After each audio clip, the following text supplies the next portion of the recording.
Ya, terima kasih teman-teman media, wartawan, insan pers yang saya cintai dan banggakan. Kami baru saja keluar dari rapat terbatas bersama Bapak Presiden Prabowo Subianto. Saya didampingi para menteri yang berada dalam koordinasi Kementerian Koordinator Bidang Infrastruktur dan Pembangunan Kewilayahan. Hadir Menteri ATR BPN, Bapak Nusron Wahid, Menteri Pekerjaan Umum Bapak Dodi Hanggodo, Menteri Perhubungan Bapak Dudi Purwagandi, Menteri Perumahan dan Kawasan Permukiman ya, Bapak Marwara Sirait, kemudian Bapak Menteri Transmigrasi Bapak Iftitah Sulaiman. Tadi juga hadir Menteri Keuangan Ibu Sri Mulyani, Menteri Dalam Negeri Bapak Tito Karnavian, dan Menteri BUMN Bapak Erick Thohir, juga tentunya Menteri Sekretariat Negara Bapak Prasetyo, dan Seskap Bapak Teddy Indra. Kami secara khusus diundang sambil makan siang memaparkan sekaligus mendiskusikan berbagai isu utama terkait dengan infrastruktur dan pembangunan kewilayahan. Saya tadi membuka atau mengantar sebelum para menteri memaparkan secara teknis sesuai dengan portfolio kementerian masing-masing. Yang jelas dalam rapat terbatas tadi, Bapak Presiden Prabowo Subianto kembali menekankan pentingnya pembangunan infrastruktur yang berdampak langsung terhadap pertumbuhan ekonomi secara nasional, juga tentunya ekonomi lokal, dan peningkatan kesejahteraan masyarakat Indonesia. Kita tahu bahwa target swasembada pangan, swasembada energi, hilirisasi, termasuk penguatan sumber daya manusia melalui sektor pendidikan, kesehatan, dan juga konektivitas itu membutuhkan dukungan infrastruktur yang memadai. Oleh karena itu, tentu dihadapkan pada efisiensi anggaran, kami juga menyikapi dengan positif bahwa memang perlu dilakukan prioritas yang terbaik untuk mendukung prioritas-prioritas dari Bapak Presiden tanpa mengesampingkan pentingnya perencanaan sekaligus pembangunan infrastruktur yang memang juga penting untuk hari ini maupun di masa mendatang. Oleh karena itu kami tentu semangatnya adalah terus mencari solusi termasuk sumber-sumber anggaran yang tidak hanya bersandar pada APBN atau fiskal kita, tapi juga sumber-sumber investasi yang kredibel, yang sustainable, baik dari dalam maupun luar negeri. Swasta menjadi penting untuk bisa bekerja sama dengan pemerintah agar proyek-proyek infrastruktur tadi bisa dijalankan dengan baik.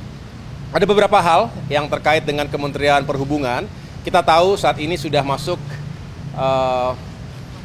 bulan atau medio Februari. Sebentar lagi kita memasuki bulan suci Ramadan. Oleh karena itu, apa yang kami lakukan selama ini, rapat-rapat koordinasi terbatas dalam rangka mempersiapkan arus mudik Lebaran, ini juga kembali mendapatkan atensi.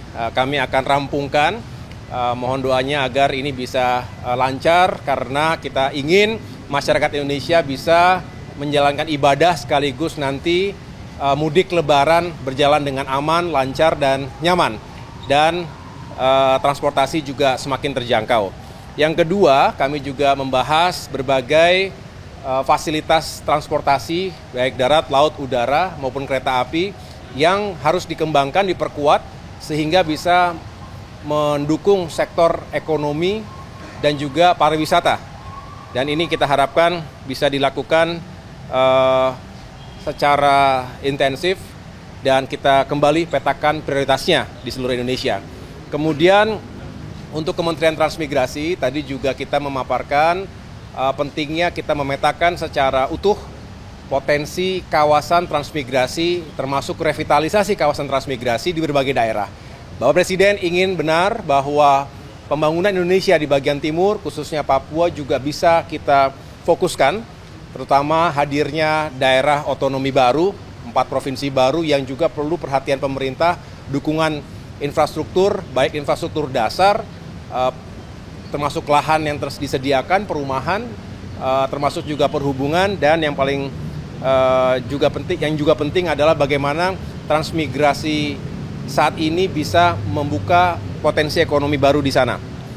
Yang berikutnya terkait dengan Kementerian ATR BPN, kami juga memetakan apa saja yang menjadi isu dalam tata ruang sekaligus juga pengelolaan lahan di Indonesia.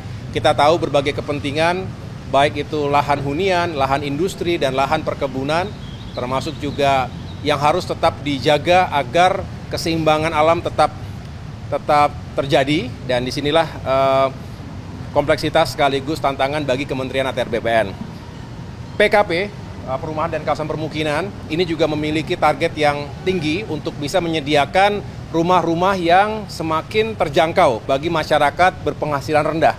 Kita ingin melakukan pembangunan 3 juta rumah dan harapannya dengan skema yang berpihak pada rakyat kecil, termasuk dukungan dari berbagai pihak, karena tentu Kementerian PKP tidak bisa bekerja sendirian, termasuk hadirnya Kementerian Dalam Negeri tadi, Mendagri, untuk memastikan pemerintah daerah juga dalam satu frekuensi yang sama, menghadirkan rumah-rumah rakyat, mengentaskan permasalahan backlog perumahan, sekaligus menghadirkan perumahan yang semakin layak huni bagi rakyat kita.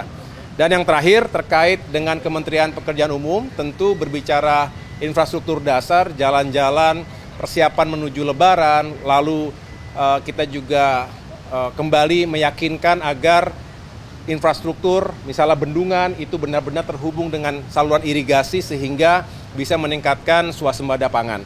Dan yang lain-lain yang tentunya membutuhkan perhatian dari sektor pekerjaan umum. Kira-kira itu teman-teman sekalian yang dapat saya sampaikan. Intinya adalah Bapak Presiden senang bahwa infrastruktur ini terus bergerak, terus mencari solusi, dan kami mendengarkan berbagai masukan dan harapan masyarakat tentunya yang juga penting untuk kami akomodasi dalam pengembangan kebijakan di bidang infrastruktur. Terima kasih. Ya, silakan, mungkin ada yang sampaikan ke menteri-menteri lain.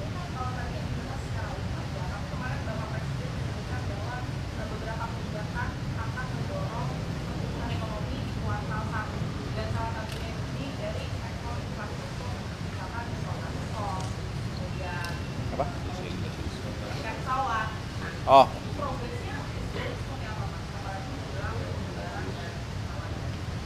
Ya, kami belum bisa mendeklar saat ini karena masih perlu waktu sedikit lagi. Saya mohon waktu terutama Kementerian Perhubungan yang juga tadi masih akan duduk bersama dengan Kementerian BUMN, Kementerian Keuangan, dan lain-lain. Yang jelas semangatnya adalah kami sesuai dengan arahan Bapak Presiden, bagaimana harga tiket, harga transportasi itu lebih terjangkau.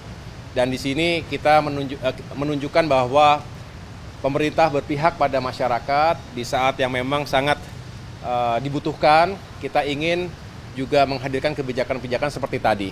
Nah, Nataru yang lalu juga sebagai bentuk bahwa walaupun dalam masa pemerintahan yang baru beberapa minggu saja, tapi kami berupaya yang terbaik. Oleh karena itu, kami sedang merumuskan, menuntaskan segala koordinasi karena semua harus dihitung dengan tepat, dengan cermat, dan pada saatnya akan kami umumkan kepada masyarakat. Kenapa? Segera. Mudah-mudahan dalam waktu dekat ini ya, saya sampaikan tadi memang kita butuh waktu, jangan terlalu mepet karena biasanya masyarakat juga sudah mulai mencari tiket itu jauh-jauh hari, 1 bulan paling tidak sebelum tanggal Lebaran. Jadi insya Allah dalam waktu dekat ini kami akan umumkan.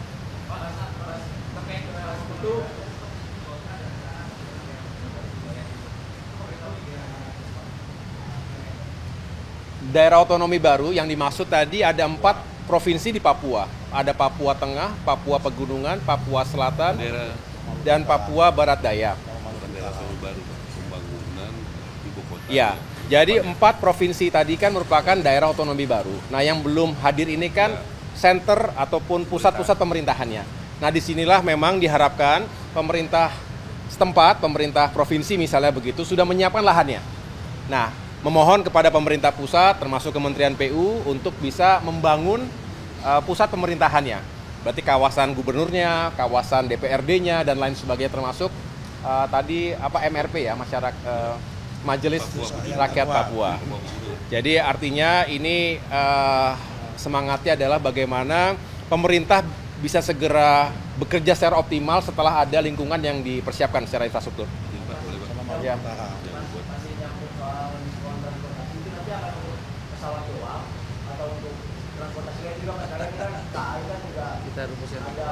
Kita rumuskan itu kan. Saya tebak.